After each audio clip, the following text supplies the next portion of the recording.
Fala galera, tudo certo? Passando aqui rapidinho, só para pedir para vocês aí o like e para se inscrever no nosso canal, que isso ajuda muito a produção do nosso conteúdo, beleza? Valeu, espero que gostem aí do vídeo. Fala galera, tudo certo com vocês? Mais um vídeo aqui no canal e hoje a gente vai falar de duas partidas. A primeira delas, a final da Copa do Brasil, Flamengo e Atlético Mineiro, jogo de ida. E depois eu vou falar também um pouco sobre o jogo do Campeonato Brasileiro, que foi o jogo solto dessa segunda-feira entre Corinthians e Palmeiras. Um jogo que, mesmo valendo só 3 pontos, né? Não sendo uma final de um campeonato, talvez seja uma final de campeonato para os dois times, né? Vamos ver como é que vão se dar o resto aí das rodadas, principalmente o fechamento dessa. Vamos começar então pelo jogo de ida da final da Copa do Brasil, que aconteceu nesse final de semana no Maracanã, e o Flamengo venceu o Atlético Mineiro por 3-1. Primeiro eu vou falar um pouquinho do resultado em si e depois um pouco do jogo, né? O resultado, obviamente, é extremamente favorável para o Flamengo, dá uma vantagem muito boa que raramente se consegue em finais desse porte.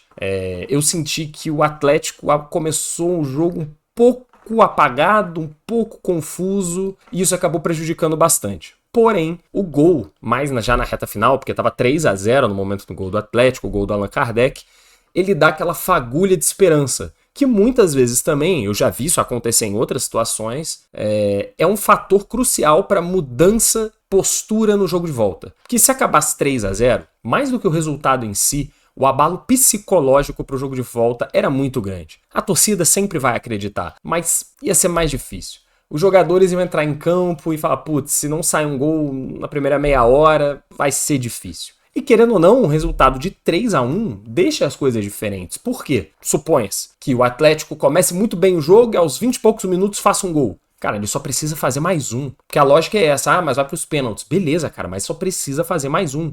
E jogando em casa e com todo o apoio e pressão, o cenário muda todo, fica super favorável. Portanto, esse gol do Allan Kardec, ele tem um fator que pode vir a ser decisivo. Vamos entrar no jogo agora especificamente. Eu acho que tiveram duas partes nesse jogo. O primeiro tempo e ali os primeiros 15, 20 minutos, né? E depois a reta final, ali os últimos 25, 30 minutos do jogo, contando acréscimos, né? Nesse primeiro trecho maior, o Flamengo foi plenamente dominante, mas muito mesmo. Dominou muito as chances de jogo, o Atlético parecia um time que não sabia exatamente como fazer acontecer. E olha que esse é um time que ataca bastante, um time bem ofensivo e muito capacitado, com Hulk, com Paulinho, com Scarpa, jogadores inteligentes, de muita habilidade. Nenhum dos três jogou bem, né? E isso demonstra muito que foi o jogo. Os três principais jogadores do Galo não conseguiram jogar, né? Ficaram presos na marcação. E o Flamengo conseguiu explorar muito essa fragilidade e fazer o resultado. Já na reta final, o Flamengo cansado, principalmente porque está com pouca profundidade de elenco. O banco do Flamengo hoje em dia basicamente tem garotos da base e peças que não são muito úteis, né? Então você tem Fabrício Bruno, que é um zagueiro, mas que entra bastante, que é quem tem que entrar. Você tem garotos como Matheus Gonçalves, como Lohan e outros da base que volta e meia tão, mas que não são muito confiáveis. Você tem o Alan, o volante, que é menos confiável do que provavelmente um Cone hoje em dia. Então fica difícil do Felipe Luiz mexer no time. E por causa disso, os jogadores vão ficando cansados e o final do jogo começa a ficar um pouco arrastado. Eu não acho que nem tenha sido isso que gerou o gol do Atlético. Foi um erro individual do Léo Ortiz, que pisou na bola sem querer e acabou. O Allan Kardec foi muito feliz na finalização também, né? Mas isso propiciou que o Atlético tivesse um domínio no final do jogo que ele não teve no início. Foi criadas várias chances, beleza, não tão óbvias assim de gol, mas foram criadas umas 2 ou 3 chances que são também um vislumbre do que pode ser o jogo de volta. Se o Atlético conseguir jogar melhor, é isso que ele é capaz de fazer, pressionar e criar boas oportunidades. Mas um ponto importante é que o Felipe Luiz soube quebrar um pouco a lógica do jogo, porque ele mudou o esquema dele. O Felipe normalmente joga num 4-4-2, com 2 atacantes ali, seja o Bruno Henrique e o Gabigol, ou o Plata e o Bruno Henrique, Gabigol e o Plata. Ele joga com 2 atacantes, e não necessariamente um homem centralizado, né? E mais meios de campo. Ele puxa, às vezes, algum desses atacantes para jogar como um meia, entre aspas, né? Ontem, né? Tô gravando na segunda. Ele não fez isso. O que ele pensou? Ele colocou em campo 3 atacantes, Então o Michael e o Plata nas pontas e o Gabigol um pouco mais centralizado, mas mais recuado, né? Não fazendo de centroavante, porque não sabe fazer isso. E 3 meias, né? Você jogou ali com o Gerson, com o Arrascaeta, principalmente dando aquela influenciada na frente, e o Everton Araújo fazendo a do Pulgar, né? Basicamente segurando o jogo. Isso deu muito certo, porque desmontou um pouco a marcação do Atlético. Agora eles não sabiam muito bem quem marcar, onde marcar, e isso gerava espaços. E gerou espaços para o Gabigol, que teve uma noite muito feliz. Ele não fazia 2 gols, se eu não me engano, há 1 ano e pouco, 1 ano e meio, quase 1 ano e meio, na mesma partida, né? E ele fez 2 gols na mesma partida e nenhum de pênalti, veja só. Né? Jogou como aquele Gabigol de antigamente, 2019, 2020. Né? E é impressionante como ele também cresce em final. É um negócio surreal o quanto ele chama a final para ele. O cara não fez nada o ano inteiro, chega na final, marca 2 gols e praticamente decide uma competição. Faz parte também do Gabigol, né? Dito isso, o Flamengo jogou bem, dominou as ações, no final Allan Kardec fez o gol. Ponto importante também desse jogo. O trio ofensivo do Atlético não funcionou. O Hulk não fez nada o jogo inteiro, para mim foi o mais impressionante. O Hulk foi completamente dominado pelo sistema defensivo. E não exatamente porque roubavam a bola dele, ou porque tinha um zagueiro marcando ele 100% do tempo, mas porque ele não conseguia achar os espaços que ele normalmente consegue. O Flamengo deu uma povoada na região do Hulk e ele foi anulado. E aí, quando você anula o Hulk, isso na minha opinião, né? Quando você anula o Hulk, você dificulta muito mais o jogo do Paulinho e do Scarpa, porque o Hulk é peça central.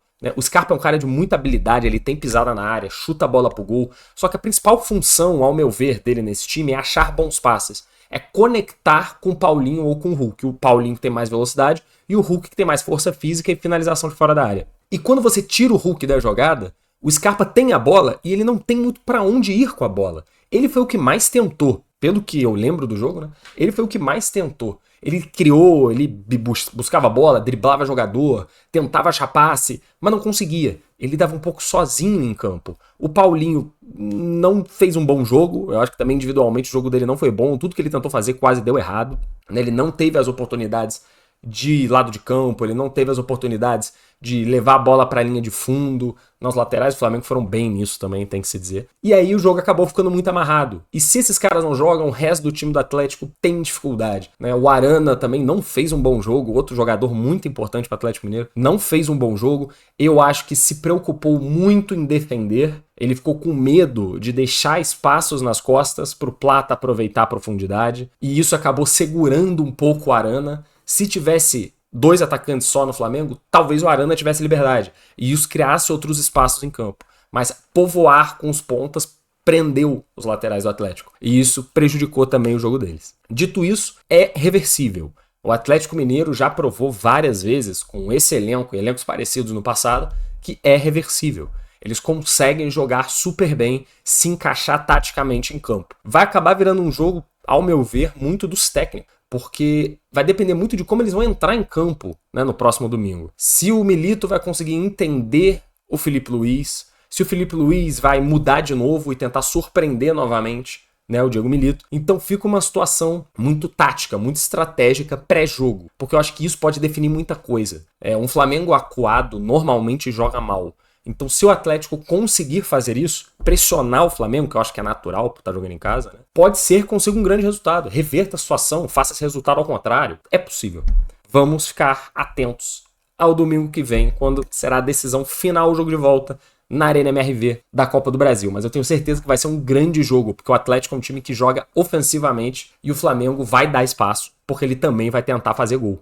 Vai tentar contra-atacar e ser ofensivo no limite do possível. Vai ser um grande jogo, uma grande final. Dito isso, vamos para o jogo então do Campeonato Brasileiro de hoje, Corinthians e Palmeiras. Um jogo decisivo, mais pro Corinthians talvez, mais pro Palmeiras também era importante. Do Brasileirão, para mim dessa rodada era esse, né? Corinthians e Palmeiras, um clássico absoluto do futebol brasileiro, que foi jogado lá na Arena do Corinthians, então só tinha a torcida do Corinthians, o que é uma vantagem muito grande que existe em clássicos em São Paulo, né? Porque a polícia não consegue que um clássico tenha segurança. Ela declarou que não consegue, né? Ela tem incompetência no caso. Então, por causa disso, você só pode ter uma torcida nos clássicos de São Paulo. Um único estado do Brasil que tem esse tipo de política, que eu acho ridícula. Ridícula. Pô, o Rio de Janeiro, por exemplo, tem um histórico de confronto grande de torcida, histórico de violência, de problema e não sei o quê, e sempre teve duas torcidas no estádio. Já tiveram problemas? É claro que já tiveram problemas.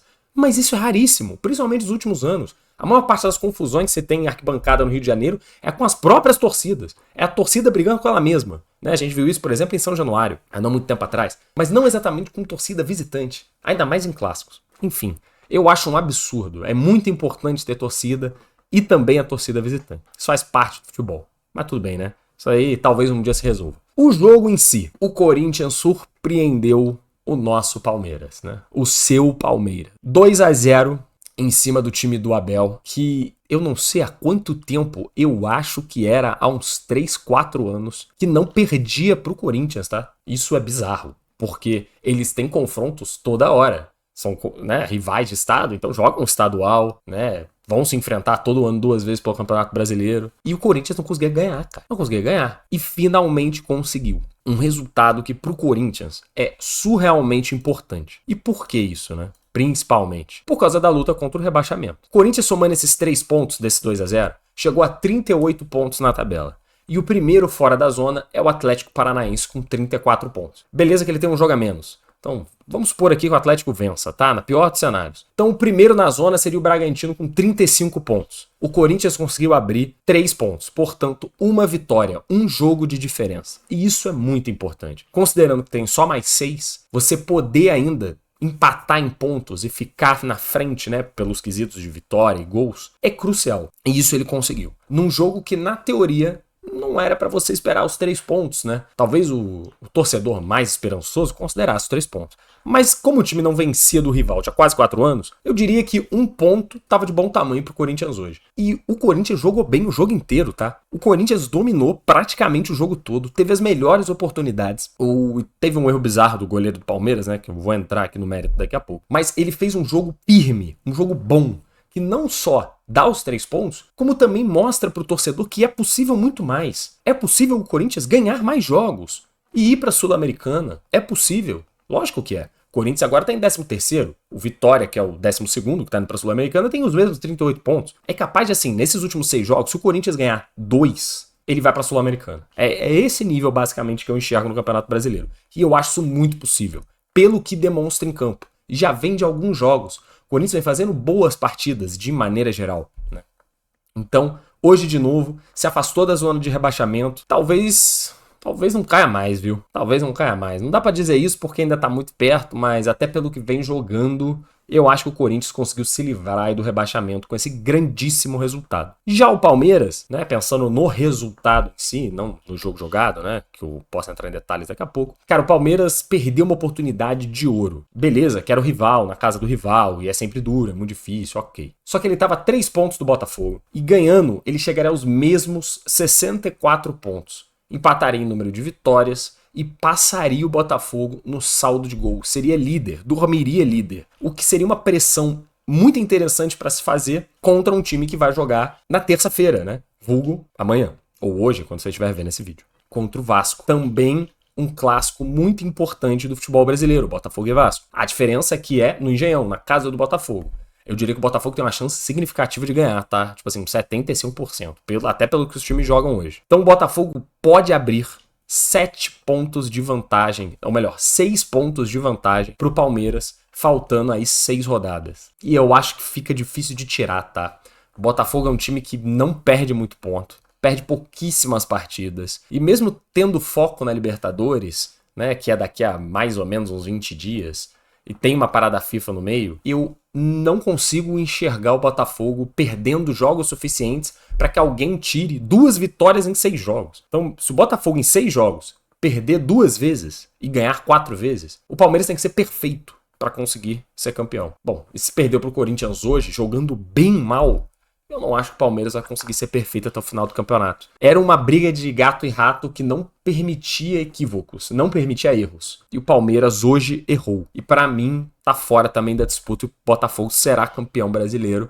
Só falta aí esperar acontecer. Mas o futebol, ele sempre é uma caixinha de surpresas e também, né, não dá pra cravar nada até que a matemática diga o contrário. Mas eu diria isso como opinião. O jogo em si, o Palmeiras, ele tentou criar chances, né? Algo que você via, principalmente no final do jogo. O Palmeiras, ele tentava criar de qualquer maneira, de maneira atabalhoada, sem muito propósito, passes em profundidade errados, tentativas de ligação direta que não davam certo, né? Passes laterais que eram para fora, eram passados para fora, mas o Palmeiras estava tentando.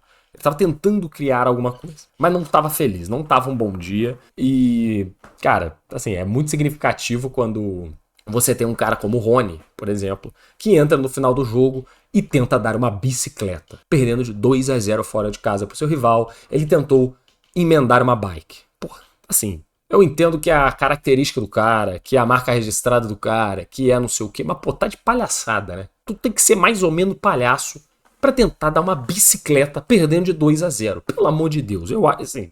Eu não torço pro Palmeiras, como ficar claro, né? Eu torço pro Flamengo. Mas, cara, eu ficaria revoltado se o jogador do meu time fizesse isso nesse tipo de situação. Se é 2-0 pro meu time, é beleza, aí você tenta, né? Mas... E o Palmeiras não conseguia criar. Um dia ruim, de fato, da parte... fazer as coisas acontecerem, né? Um time que normalmente faz.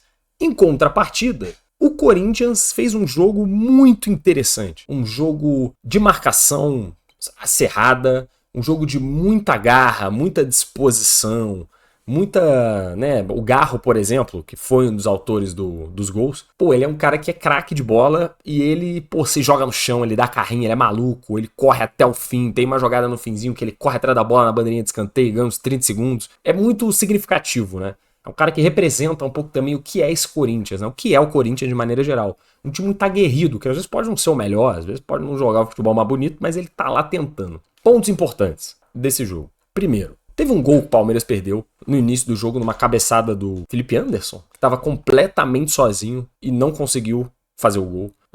Não dá pra perder esse tipo de gol no clássico. Segunda coisa, goleiro Hugo do Corinthians, né, o famoso Hugo Neneca, fez uma defesa espetacular ainda no primeiro tempo, numa cabeçada de eu não vou lembrar quem, mas que foi uma cabeçada cruzada no canto e que não é qualquer goleiro que pega, não.